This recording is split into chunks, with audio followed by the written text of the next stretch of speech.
Sometimes our clients ask us, do we really need to test with multiple linguists in each market, or can we get by with just testing with one linguist?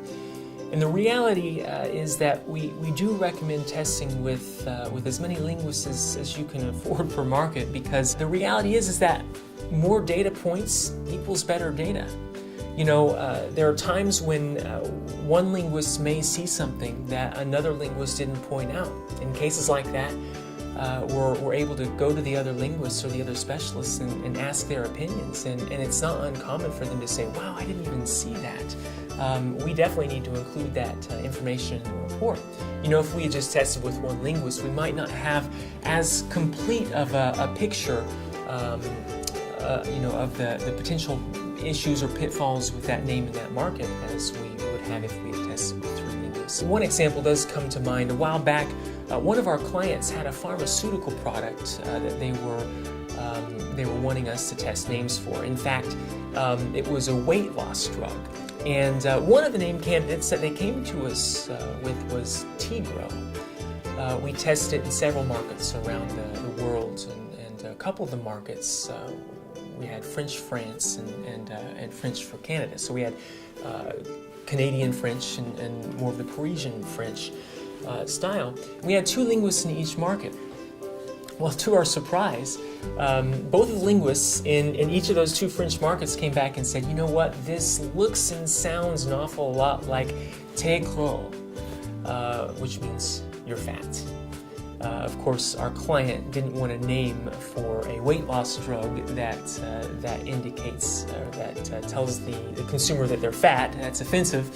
And so, you know, we had two strong data points in two French markets that said, you know, this name means something very, very dangerous for this product or service.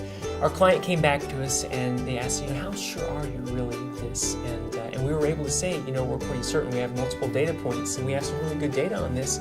Of course, we're always able to ask more specialists their opinion as well. So we were able to get that verified independently and walk away with you know, a very strong yes, this is a problem in this market. We do always recommend that we survey multiple linguists in each market for that very reason. When you have a small data set like this, it's got to represent a huge market, you know, an entire country or an entire nation.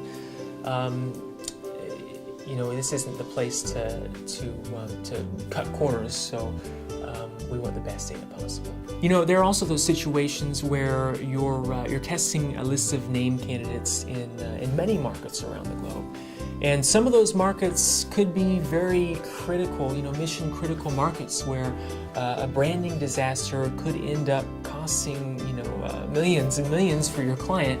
Other markets might be minor markets where, you know, the effects of a branding blooper in those markets might not be as big of a problem. And the good news with Traveling Brand is that we're able to adjust what we deliver to you to your specific requirements. So if you have a market where you have a mission critical situation, a branding blooper would ruin the entire deal, the entire marketing strategy or plan. You know, we can test that market with 3 specialists, or you know, or more if you need more. You know, and then for those markets that aren't as mission critical, we can scale that down and test with 2 or 1 linguist. You know, the reality of it is that you know, 1 linguist is better than no linguist. Having some data is definitely better than you know, throwing out names in the dark and banking on hope. So, you know, if you're going to launch a product or a service or a brand in a market, you know, at least test with 1 linguist. But if your budget can afford it, we highly recommend getting those multiple data points, multiple linguists in those markets.